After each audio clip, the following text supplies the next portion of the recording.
Once again welcome back to KC's classes. KC's ക്ലാസ്സസിന്റെ മറ്റൊരു എപ്പിസോഡിലേക്ക് എല്ലാവർക്കും സ്വാഗതം. This is Kiran C S. Kerala PSC junior accountant category number 363 364 2025 ഈ ഒരു പോസ്റ്റിന്റെ സ്മാർട്ട് സ്റ്റഡി വീഡിയോസ് ആണ് നമ്മളിപ്പോൾ ചെയ്തുകൊണ്ടിരിക്കുന്നത്. Already 100 days study plan, then module wise analysis, previous year question paper discussion ഇതൊക്കെ ചെയ്ത് കഴിഞ്ഞു. അതിനുശേഷം നമ്മളിപ്പോൾ സ്റ്റേറ്റ്മെന്റ് ബേസ് ചെയ്തിട്ടുള്ള MCQ ഡിസ്കഷനാണ് ചെയ്തുകൊണ്ടിരിക്കുന്നത്. സോ മാനേജറൽ എക്കണോമിക്സ് ഈ ഒരു മൊഡ്യൂളിലെ MCQs ആണ് ഇപ്പോൾ നമ്മൾ ഡിസ്കസ് ചെയ്തിട്ടുണ്ടായിരുന്നത്. സോ ഇന്ന് നമുക്ക് നെക്സ്റ്റ് ഒരു 5 ചോദ്യങ്ങൾ ഡിസ്കസ് ചെയ്യാം. വീഡിയോയിലോട്ട് പോണേക്കാൾ മുമ്പ് പറയാനുള്ളത്, നമ്മുടെ സ്ഥാപനം Kerala PSC commerce and management relate ചെയ്തിട്ടുള്ള എല്ലാ പോസ്റ്റുകൾക്കും ഓൺലൈനായിട്ട് കോച്ചിങ് പ്രൊവൈഡ് ചെയ്യുന്ന സ്ഥാപനമാണ്. നമ്മുടെ ആപ്പിലൂടെയാണ് ക്ലാസ്സസ് അവൈലബിൾ ആവുക. Live sessions, recorded sessions, PDF notes, MCQ practices, previous year question paper discussion, അങ്ങനെ സ്റ്റുഡൻസിന് വേണ്ടിയിട്ടുള്ള എൻറ്റയർ സപ്പോർട്ട് നമ്മൾ പ്രൊവൈഡ് ചെയ്യുന്നുണ്ട് കേട്ടോ. സോ നമ്മുടെ ക്ലാസ്സിൽ ജോയിൻ ചെയ്ത് പഠിച്ച് Kerala PSC commerce and management relate ചെയ്തിട്ടുള്ള പോസ്റ്റുകൾ ക്രാക്ക് ചെയ്യാൻ താല്പര്യമുള്ള സ്റ്റുഡൻസിനെ ഡിസ്ക്രിപ്ഷൻ ബോക്സിലുള്ള എൻ്റെ വാട്സപ്പ് നമ്പറിൽ കോൺടാക്ട് ചെയ്യാം, ക്ലാസ്സസ് ആക്സസ് ചെയ്യാം. ഓക്കെ, സോ നമുക്ക് എന്തെങ്കിലും വീഡിയോയിലോട്ട് കിടക്കാം. അപ്പോൾ ക്വസ്റ്റ്യൻ നമ്പർ 6 നെക്സ്റ്റ് ഡിമാൻഡ് എസ്റ്റിമേഷനെ റിലേറ്റ് ചെയ്തിട്ടുള്ളൊരു ചോദ്യമാണ്. First statement, demand estimation involves quantifying relationships between quantity demanded and its determinants. Number 2, demand estimation is unnecessary when consumer behavior is perfectly rational. Number 3, demand estimation aids managerial decision making. Options 1 and 3, only 1, all are correct, 2 and 3. നമുക്ക് നോക്കാം. Number 1 എന്താ പറഞ്ഞിരിക്കുന്നത്? Demand estimation involves quantifying relationship between quantity demanded and its determinants. Correct അല്ലേ? Demand estimation എന്ന് പറഞ്ഞാൽ ഉദ്ദേശിക്കുന്നത്, അല്ലെങ്കിൽ അതിൽ വരുന്നൊരു കാര്യമാണ് എന്ത്? ഡിമാൻഡ് നമ്മൾ ക്വാണ്ടിറ്റി ഡിമാൻഡും ദെൻ മറ്റ് ഡിറ്റർമിനൻസ് എന്ന് പറയുമ്പോൾ പ്രൈസ് ആവാം, ഇൻകം ആവാം, അഡ്വർടൈസ്മെന്റ് ആവാം, ഇതൊക്കെ തമ്മിൽ ഉള്ള റിലേഷൻഷിപ്പിനെയാണ് അല്ലേ, അതാണ് നമ്മൾ എസ്റ്റിമേറ്റ് ചെയ്യുന്നത്. അതാണ് ഡിമാൻഡ് എസ്റ്റിമേഷൻ എന്ന് പറഞ്ഞാൽ ഉദ്ദേശിക്കുന്നത്. It involves quantifying a relationship between quantity demanded and its determinants. അതാണ് ഡിമാൻഡ് എസ്റ്റിമേഷൻ. ക്വാണ്ടിറ്റി ഡിമാൻഡും ദെൻ ഡിറ്റർമിനൻസ് എന്ന് പറയുമ്പോൾ എന്തൊക്കെയാവാം? പ്രൈസ് ആവാം, അതുപോലെ തന്നെ ഇൻകം ആവാം, അല്ലേ, അഡ്വർടൈസ്മെന്റ് ആവാം, എന്ത് വേണമെങ്കിലും ആവാം. എന്ത് വേണമെങ്കിലും എന്ന് പറഞ്ഞാൽ കുറച്ച് കാര്യങ്ങളുണ്ട് ഡിമാൻഡിനെ ഡിറ്റർമൈൻ ചെയ്യുന്നത്. സോ അതിൻ്റെ റിലേഷൻഷിപ്പാണ് എസ്റ്റിമേഷൻ. സോ ഫസ്റ്റ് സ്റ്റേറ്റ്മെന്റ് കറക്റ്റാണ്. Number 2, demand estimation is unnecessary when consumer behavior is perfectly rational. Demand estimation എന്ന് പറയുന്നത് അൺനെസസറി എന്ന് പറയുന്നത് കൺസ്യൂമർ ബിഹേവിയർ പെർഫെക്റ്റ്ലി റാഷണൽ ആണെങ്കിൽ. റാഷണൽ എന്ന് പറഞ്ഞാൽ എന്താ ഉദ്ദേശിക്കുന്നത്? അവർക്ക് വ്യക്തമായിട്ട് തീരുമാനങ്ങൾ എടുക്കാനുള്ള അറിവുണ്ട്, അവർക്ക് അവയർനെസ് ഉണ്ട് കൺസ്യൂമേഴ്സിന്. അവരതനുസരിച്ചിട്ടാണ് എന്ത് ചെയ്യുക, ഡിസിഷൻസ് എടുക്കുക.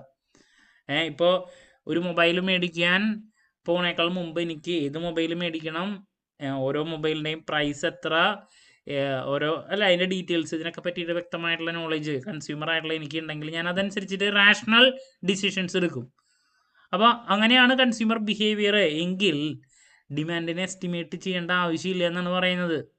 അത് ആക്ച്വലി തെറ്റായിട്ടുള്ള ഒരു സ്റ്റേറ്റ്മെൻ്റ് ആണ്. കാരണം പെർഫെക്റ്റ്ലി റാഷണൽ ആണ് കൺസ്യൂമറുടെ ബിഹേവിയർ എങ്കിൽ കൺസ്യൂമേഴ്സിൻ്റെ ഡിറക്ഷൻ നമുക്ക് തീരുമാനിക്കാൻ പറ്റും. എന്ന് വെച്ചിട്ടുണ്ടെങ്കിൽ പ്രൈസിൽ വേരിയേഷൻ വരുമ്പോൾ, അപ്പോൾ പ്രൈസ് കൂടുമ്പോൾ ഈ പറയുന്ന ഡിമാൻഡ് കുറയാം, പ്രൈസ് കുറയുമ്പോൾ ഡിമാൻഡ് കൂടാം എന്ന് പറയുന്ന ആ ഡിറക്ഷനില്ലേ, ആൾക്കാർ മേടിക്കൂല്ലയോ എന്നുള്ള ആ ഡിറക്ഷൻ നമുക്ക് റാഷണൽ കൺസ്യൂമർ ആണെങ്കിൽ, കൺസ്യൂമർ ബിഹേവിയർ പെർഫെക്റ്റ്ലി റാഷണൽ ആണെങ്കിൽ നമുക്ക് മനസ്സിലാക്കാൻ പറ്റും.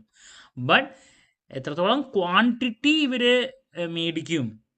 മേടിക്കില്ലയോ, അങ്ങനെ ക്വാണ്ടിറ്റി എത്രത്തോളം മേടിക്കും, അതൊക്കെ നമുക്ക് ന്യൂമറിക്കലി നമുക്ക് ഡീറ്റെയിൽസ് അറിയണമെങ്കിൽ ഡിമാൻഡ് എസ്റ്റിമേഷൻ വേണം, ഈവൻ ദോ പെർഫെക്റ്റ്ലി റാഷണൽ ആണ് ബിഹേവിയർ എങ്കിലും.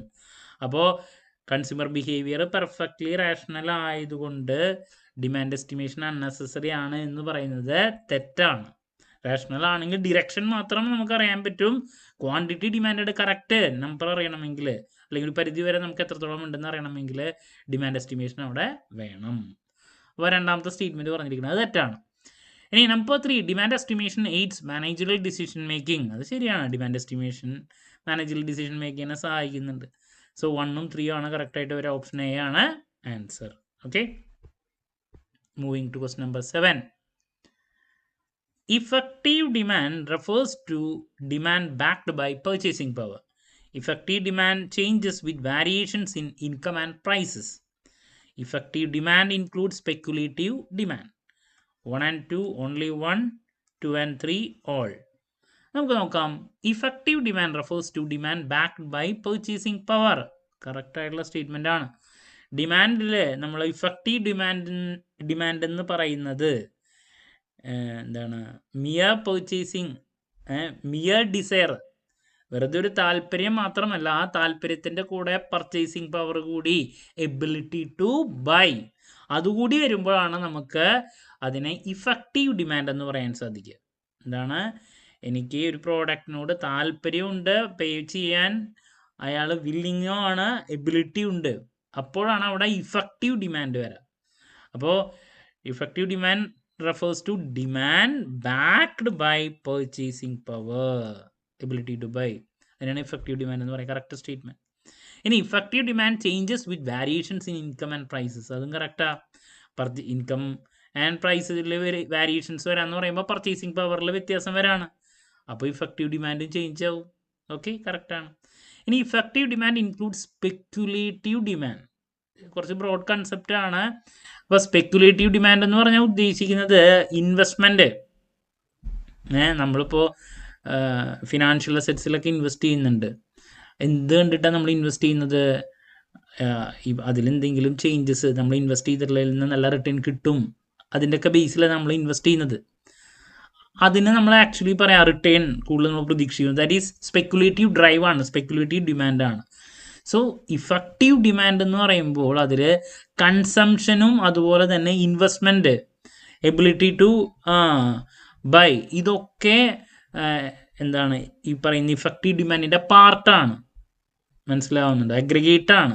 Aggregate of all these things ആണ്.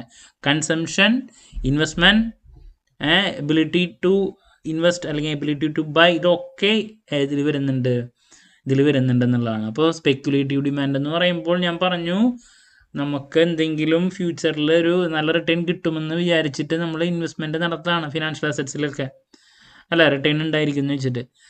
അപ്പോൾ സ്പെക്കുലേറ്റീവ് ഡ്രൈവിൻ്റെ ബേസിലാണ് പലപ്പോഴും നമ്മൾ ഇൻവെസ്റ്റ്മെൻറ്റ് നടത്തുക. സോ ഇഫക്റ്റീവ് ഡിമാൻഡിൻ്റെ ബ്രോഡ് കൺസെപ്റ്റിലോട്ട് പോകുന്ന സമയത്ത് അവിടെ കൺസംഷൻ പാറ്റേൺ മാത്രമല്ല നമ്മൾ ഈ പറയുന്ന ഇൻഡിവിജ്വൽസിൻ്റെ, അതിൻ്റെ കൂടെ തന്നെ ഇൻവെസ്റ്റ്മെൻറ്റ്, അല്ലേ, അതിനുള്ള എബിലിറ്റി, ഇതൊക്കെ മിക്സ് ചെയ്തിട്ട് ആണ് നമ്മൾ എന്ത് ചെയ്യുക, എല്ലാം കൂടിയിട്ട് അഗ്രിഗേറ്റ് ആണ് എടുക്കുക. സോ അതുകൊണ്ട് തന്നെ ഈ പറയുന്ന ഇഫക്റ്റീവ് ഡിമാൻഡിൽ സ്പെക്കുലേറ്റീവ് ഡിമാൻഡിൻ്റെ കൺസെപ്റ്റ് ഇൻക്ലൂഡഡ് ആണെന്ന് പറയുന്നത്. ഓക്കെ, അപ്പോൾ 3 സ്റ്റേറ്റ്മെൻറ്റ്സും കറക്റ്റാണ്. ഓപ്ഷൻ ഡി ആണ് answer. Moving to question number 8. Short run demand is less elastic due to habit persistence. Long run demand allows consumers to adjust consumption patterns. Long run demand is completely price inelastic. 1 and 2 only 2, 1 and 3 all are correct. നമുക്ക് നോക്കാം. Short run demand is less elastic due to habit persistence. എന്താ ഉദ്ദേശിക്കുന്നത്? Short run demand, short period of ടൈമിൽ demand എന്ന് പറയുന്നത് less elastic എന്ന് പറയുന്നത്. എന്ന് പറഞ്ഞാൽ ഡിമാൻഡിൽ കാര്യമായിട്ടുള്ള ചേഞ്ച് ഉണ്ടാവില്ല. എന്താ ഇലാസ്റ്റിക് ഡിമാൻഡ് എന്ന് പറഞ്ഞ് ഉദ്ദേശിക്കുന്നത്? എന്തെങ്കിലും ഈ പറഞ്ഞ ഡിറ്റർമിനൻസ് ആയിട്ടുള്ള പ്രൈസ്, ഫോർ എക്സാമ്പിൾ പ്രൈസിൽ എന്തെങ്കിലും, ഇപ്പോൾ പ്രൈസ് കുറയുമ്പോൾ ഡിമാൻഡ് കൂടുന്നു, പ്രൈസ് കൂടുമ്പോൾ ഡിമാൻഡ് കുറയുന്നു, അല്ലേ? അപ്പോൾ അവിടെ ഇലാസ്റ്റിസിറ്റി ഉണ്ടെന്നാണ് പറയുന്നത്. അതാണ് ഇലാസ്റ്റിക് എന്ന് പറഞ്ഞ് ഉദ്ദേശിക്കുന്നത്. മാറ്റങ്ങൾ സംഭവിക്കുന്നു, പ്രൈസിലുണ്ടാകുന്ന വ്യത്യാസം ഡിമാൻഡിനെ എഫക്റ്റ് ചെയ്യുന്നു എന്ന് പറയുന്നത്. ബട്ട് ഷോർട്ട് റണ്ണിൽ എന്താണ് ഇലാസ്റ്റിസിറ്റി എന്ന് പറയുന്നത് വളരെ കുറവായിരിക്കും അതിൻ്റെ ഇഫക്റ്റ്. കാരണം ഹാബിറ്റ് പെർസിസ്റ്റൻസ് പറയുന്നത്. എന്താ സംഭവം? ഇപ്പോൾ ഞാനിപ്പോൾ ഓടിക്കുന്നത് പെട്രോൾ കാറാണ് ഞാൻ ഓടിക്കുന്നത്. ദെൻ കൂടുതൽ ഇപ്പോൾ ഇലക്ട്രോണിക് വെഹിക്കിൾ വരുന്നുണ്ട്. സോ ഇലക്ട്രോണിക് വെഹിക്കിൾ യൂസ് ചെയ്യുന്നതാണ് എന്തുകൊണ്ടും എനിക്ക് ഗുണം. ബട്ട് എൻ്റെ പെട്രോൾ കാർ ഞാൻ മേടിച്ചിട്ട് അധികമായിട്ടില്ല.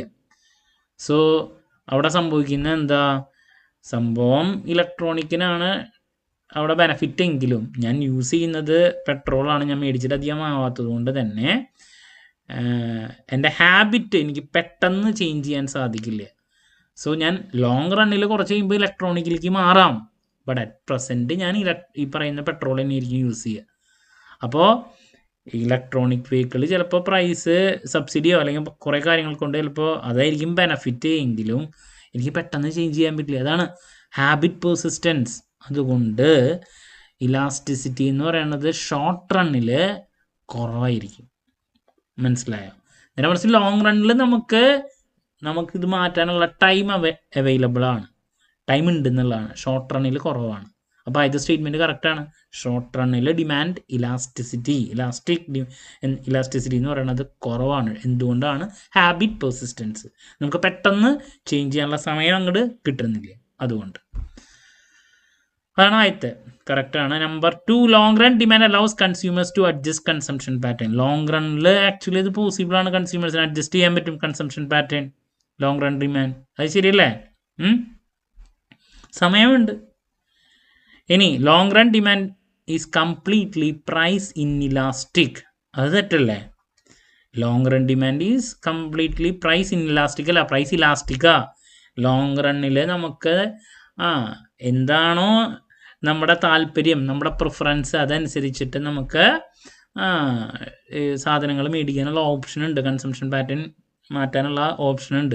സോ അതുകൊണ്ട് തന്നെ പ്രൈസ് ഇലാസ്റ്റിക് ആണ് വരിക, ഇൻഇലാസ്റ്റിക് അല്ല. അപ്പോൾ ലാസ്റ്റ് വൺ തെറ്റാണ്. 1ഉം 2 ആണ് കറക്റ്റായിട്ട് വരിക. ഓപ്ഷൻ എ ആണ് answer.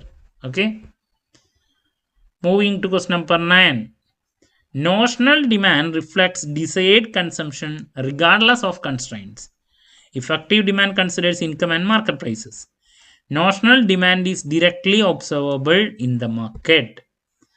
1 and 2, 1 and 3, 2 and 3, all. നമുക്ക് നോക്കാം. Number 1, notional demand reflects desired consumption regardless of constraints. കറക്റ്റാണ്. നോഷണൽ ഡിമാൻഡ് എന്ന് പറഞ്ഞിട്ടുണ്ടെങ്കിൽ ഈ പറയുന്ന കൺസ്യൂമേഴ്സിൻ്റെ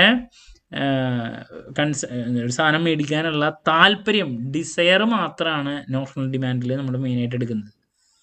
ഡിസയറിൻ്റെ കൂടെ എബിലിറ്റി ടു ബൈ അതുകൂടി വരുമ്പോഴാണ് നമുക്ക് ഇഫക്റ്റീവ് ഡിമാൻഡ് ആണെന്ന് പറയാൻ സാധിക്കുക. സോ നോഷണൽ ഡിമാൻഡ് എന്ന് പറയുമ്പോൾ കൺസ്ട്രെയിൻസ് ഒന്നും ഇല്ലാണ്ട് ആൾക്കാരുടെ മേടിക്കാനുള്ള ആഗ്രഹം, അതാണ് നമ്മൾ മെയിനായിട്ട് കൺസിഡർ ചെയ്യുന്നത്. അതാണ് notional demand reflects decide consumption regardless of constraints അല്ല ഇല്ലാണ്ട് ഡിസൈഡ് കൺസംഷൻ അത് മാത്രമാണ് അതിലെടുക്കുന്നത്. അതിനാണ് നോഷണൽ ഡിമാൻഡ് എന്ന് പറയുക. കറക്റ്റാണ്. ഇഫക്റ്റീവ് ഡിമാൻഡ് വരുമ്പോൾ അവിടെ ഇൻകം, മാർക്കറ്റ് പ്രൈസ് അതൊക്കെ നമ്മുടെ പർച്ചേസിങ് പവർ കൂടി കൺസിഡർ ചെയ്യും. അപ്പോഴാണ് ഇഫക്റ്റീവ് ഡിമാൻഡ്. അത് നമ്മൾ നേരത്തെ പറഞ്ഞു അല്ലേ? ഡിമാൻഡിൻ്റെ കൂടെ നമുക്ക് അതിൻ്റെ എബിലിറ്റി ടു ബൈ അല്ലെങ്കിൽ പർച്ചേസിങ് പവർ കൂടി വയ്ക്കുമ്പോഴാണ് ഇഫക്റ്റീവ് ഡിമാൻഡ് എന്ന് പറയുന്ന കൺസെപ്റ്റ് എത്തുന്നത്. Correct. Notional demand is directly observable in the market. അത് തെറ്റാണ്. നോഷണൽ ഡിമാൻഡിനെ നമുക്ക് മാർക്കറ്റിൽ കറക്റ്റായിട്ട് ഒബ്സർവ് ചെയ്യാൻ സാധിക്കില്ല. ഇഫക്റ്റീവ് ഡിമാൻഡ് ആണെങ്കിൽ പറ്റും. ആൾക്കാർക്ക് താല്പര്യമുണ്ട്, വില്ലിങ്നെസ് ടു ബൈ ഉണ്ട്, എബിലിറ്റി ടു ബൈ. അതിൻ്റെ ബേസിലാണ് നമുക്ക് ഒരു പെർട്ടിക്കുലർ ടൈം പീരീഡിൽ ആൾക്കാർ എത്രത്തോളം പ്രോഡക്റ്റ് മേടിച്ചു എന്ന് കറക്റ്റായിട്ട് അറിയാൻ പറ്റും. അവർക്ക് മേടിക്കാനുള്ള താല്പര്യമുണ്ട്, പർച്ചേസിങ് പവർ ഉണ്ട്, ഒരു വില്ലിങ്നെസ്സും ആണ്. അപ്പോൾ ഒരു എത്ര മേടിച്ചു എന്ന് പറയാൻ പറ്റും. നേരെ മറിച്ച് ഈ പറഞ്ഞ നോഷണൽ ഡിമാൻഡിൽ ആഗ്രഹം മാത്രമാണ്. അപ്പോൾ ചിലപ്പോൾ എബിലിറ്റി ടു ബൈ എന്ന് പറയുന്നത് ഇല്ലാത്തവർ, ഒരു സാധനം മേടിക്കാൻ കപ്പാസിറ്റി ഇല്ലാത്തവരും ആഗ്രഹിക്കുന്നുണ്ടായിരിക്കും. അത് എത്രത്തോളം ഉണ്ടെന്നുള്ളത് നമുക്ക് കറക്റ്റായിട്ട് മാർക്കറ്റിൽ ഒബ്സർവ് ചെയ്യാൻ സാധിക്കില്ല. അപ്പോൾ അതുകൊണ്ട് തന്നെ ഈ പറയുന്ന സ്റ്റേറ്റ്മെൻറ്റ് തെറ്റാണ്. ഡയറക്റ്റ്ലി ഒബ്സർവ് ചെയ്യാൻ സാധിക്കും എന്ന് പറയുന്നത്. ഇഫക്റ്റീവ് ഡിമാൻഡ് ആണെങ്കിൽ സാധിക്കും, ഇത് പറ്റില്ല. സോ 1ഉം 2 ആണ് കറക്റ്റായിട്ട് വരിക. ഓപ്ഷൻ എ ആണ് ആൻസർ. ഓക്കെ, നമുക്ക് ഒരെണ്ണം കൂടി ഇന്ന് ഡിസ്കസ് ചെയ്യാം. Question number 10. A demand function express quantity demanded as a function of multiple variables. Demand estimation attempts to empirically determine this function. Demand function are identical across consumers. 1 and 2, only 1, 2 and 3, all are correct. നമുക്ക് നോക്കാം. Demand function express quantity demanded as A function of multiple variables. നമ്മൾ ആദ്യം പറഞ്ഞ demand function എന്ന് പറയുമ്പോൾ എന്താ? Quantity demanded ഒരുപാട് മറ്റ് ഡിറ്റർമിനൻസ് വാരിയബിൾസ് പ്രൈസ് ആവാം, ഇൻകം ആവാം, അതിൻ്റെയൊക്കെ ബേസിലാണ് നമ്മൾ ക്വാണ്ടിറ്റി എത്രത്തോളം ഡിമാൻഡ് ഉണ്ടെന്നുള്ളത് അല്ലേ എസ്റ്റിമേറ്റ് ചെയ്യുന്നത്. ഇപ്പോൾ ഡിമാൻഡ് ഫംഗ്ഷൻ എന്ന് പറയുമ്പോൾ അതാണ് എക്സ്പ്രസ് ചെയ്യുന്നത്. കറക്റ്റാണ്. Then demand estimation attempts to empirically determine this function. Demand estimation എന്ന് പറയുമ്പോൾ എംപെരിക്കലി ഈ ഒരു ഡിമാൻഡ് ഫംഗ്ഷൻ്റെ ഈ തിയറീനെ നമ്മൾ എന്ത് ചെയ്യാണ്, ക്വാണ്ടിറ്റേറ്റീവ്ലി കാൽക്കുലേറ്റ് ചെയ്യാണ്. അതാണ് ഡിമാൻഡ് എസ്റ്റിമേഷൻ. റിഗ്രഷനൊക്കെ വെച്ചിട്ട് ടൂള് വെച്ചിട്ട്. അപ്പോൾ കറക്റ്റ് അല്ലേ? Demand estimation attempts to empirically determine this function. തിയറട്ടിക്കലായിട്ടുള്ള കാര്യങ്ങളെ നമ്മൾ ക്വാണ്ടിറ്റേറ്റീവ്ലി കാൽക്കുലേറ്റ് ചെയ്യുകയാണ്. എക്സാമ്പിളാണ് ഞാൻ പറഞ്ഞ റിഗ്രഷൻ, പ്രെഡിക്റ്റ് ചെയ്യണം. ഇനി demand function are identical across consumers. Demand function എന്ന് പറയുന്നത് ഐഡൻറ്റിക്കൽ ആണെന്ന് പറയണം, എല്ലാവരിലും സെയിം ആണെന്ന് പറയണം. അങ്ങനെയാണോ? അല്ല, ഡിഫറൻ്റ് ആണ്. ഓരോരുത്തരുടെ പ്രിഫറൻസ് ഡിഫറൻ്റ് അല്ലേ ഓരോ കൺസ്യൂമേഴ്സിൻ്റെയും, അല്ലേ? അപ്പോൾ ഐഡൻറ്റിക്കൽ ആണെന്ന് പറയുന്നത് തെറ്റാണ്. സോ 1 ഉം 2 ആണ് കറക്റ്റായിട്ട് വരാം. ഓപ്ഷൻ എ ആണ് ആൻസർ. ഓക്കെ, അപ്പോൾ നമ്മളിന്നൊരു 5 ചോദ്യങ്ങൾ ഡിസ്കസ് ചെയ്ത് കഴിഞ്ഞിട്ടുണ്ട്. സോ ക്ലാരിറ്റി കിട്ടിയെന്ന് പ്രതീക്ഷിക്കുന്നു. എന്ത് ഡൗട്ട് ഉണ്ടെങ്കിലും കമൻറ്റ് ചെയ്യാനുള്ള മറുപടി ഞാൻ വീഡിയോസിലൂടെ നൽകുന്നതായിരിക്കും. മറ്റൊരു വീഡിയോയുമായി വീണ്ടും കാണാമെന്നുള്ള പ്രതീക്ഷയോടെ നിർത്തുന്നു. This is Kiran CS signing off. Have a nice day. Thank U.